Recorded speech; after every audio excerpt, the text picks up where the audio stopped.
Morning and welcome to July's edition of Wargaming in a Cave, and today we are fighting the part of the Battle of Wagram using GDA. And before I show you the table, I'm just going to introduce you to Vu. Hold on, good morning. Good morning. Would you like to take us through the scenario, please, that you've designed? This is for day 2 of Wagram. The 6th of July 1809, if I'm not mistaken. Correct. We're starting at 10 o'clock in the morning. This is Davu's attack on the Austrian extreme left flank. Markgraf and Neusdal, the built up area, just in front of the ridge. The Austrians are holding it. French troops under Davu's command, 4 brigades here, and a multitude of horse on the right. The reason they're starting so far back is because they'd already fought at 8:30 in the morning, and both lots of cavalry had to retire. You want to tell us about the Austrians on the hill? You've got an advance guard under Nordman, and then most of the ridge is under their control. Next door, off the table, would be Oudinot assaulting Rosenberg's remaining troops. But we're just dealing with this extreme left flank of the Austrians. So there we go. Thank you. And updates to follow. Early development, the Austrians have streamed down off the ridge, catching the French unawares. And are currently repositioning their cavalry to support them. How will the French react? Just finished turn 2, and the Austrians have marched down to the stream and they're supporting with their cavalry. The defenders of the village have suffered, this is 6, have suffered quite a few casualties, but the French attack has stalled by virtue of Davu failing miserably with his command roles, and consequently lots of hesitation on the French side. This horse artillery battery has suffered the first 12 of the day from the magnificent horse artillery of the Austrians. And let's show you the view from the Austrian position.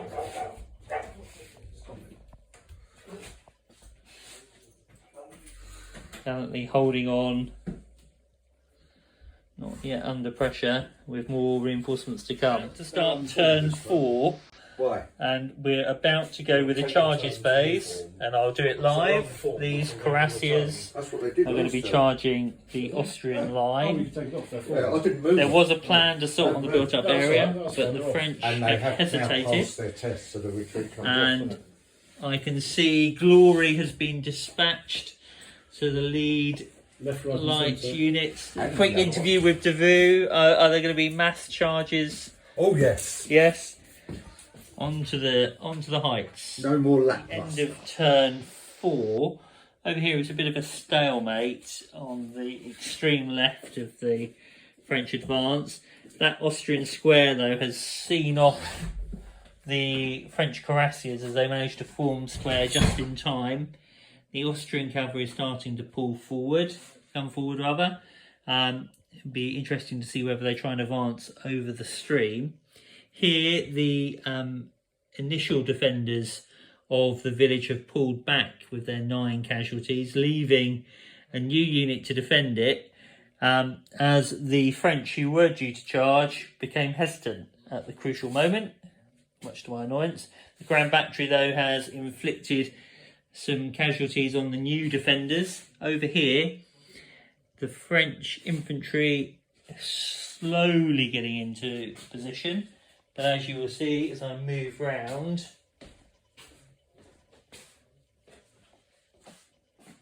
over here,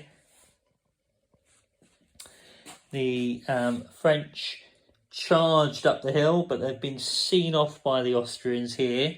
However, where the gap is where the Empress Dragoons are now, formerly was an Austrian infantry battalion who tried to maintain their column against the French charge. However, it didn't survive the melee, and the French have topped the plateau. Will the Austrians be able to plug the gap? This is a question. You can see they're reforming on top of the plateau, trying to reposition themselves. That's the end of turn 4. We're about to start turn 6, and the Austrian reinforcements have arrived. The Austrians are pursuing their advance down the hill. As you can see, Rob has boldly come down, forcing the French into square, and the cuirassiers, the cuirassiers to come back, still unformed. The attack on the village seems to have stalled, although the defenders are still attracting casualties. French columns on the right have finally crossed the stream and are ready to try and go up onto the plateau. Over here, bit of a traffic jam. Davout's cavalry having been thrown back, although initially successful in dispersing an Austrian battalion, have been pushed back off the ridge, which the Austrians are still just about holding. Video update because it's been quite an exciting charge phase. Here the Austrians have boldly charged over the stream. The cuirassiers have counterattacked. Around the village, the French successfully charged and routed off one of the Austrian battalions supporting it. But here the light infantry was not quite strong enough to charge home against the Austrian artillery, which is still defending the ridge. Here, though, the French square saw off the Austrian cavalry, which is now currently milling around on top of the plateau. The game is swinging quite nicely with an excellent set of rules. There we go. Yes, he's been captured. You've just joined us when the cuirassiers have seen off the Austrian heavy cavalry. Their commander escaped capture at the last moment. Are you feeling lucky? And as you can see, it's getting rather congested up on the plateau.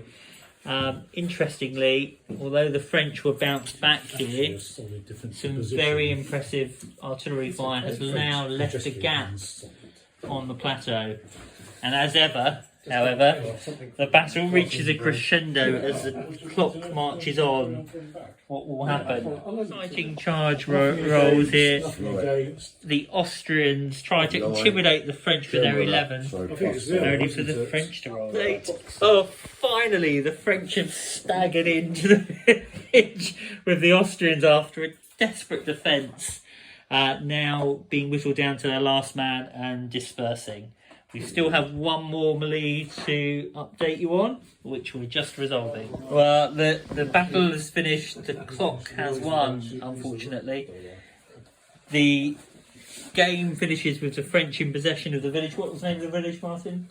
Markgrafen Neustadt. It fell just at the end of the turn. However, the Austrians successfully counterattacked around the side of the village.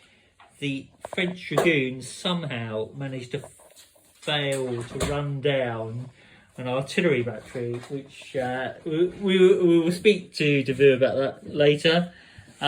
They have, though, significant forces on the plateau, or just about on the plateau, and overall the game has been considered a draw. An interview with Archduke Charles. Any comment for the camera, Archduke?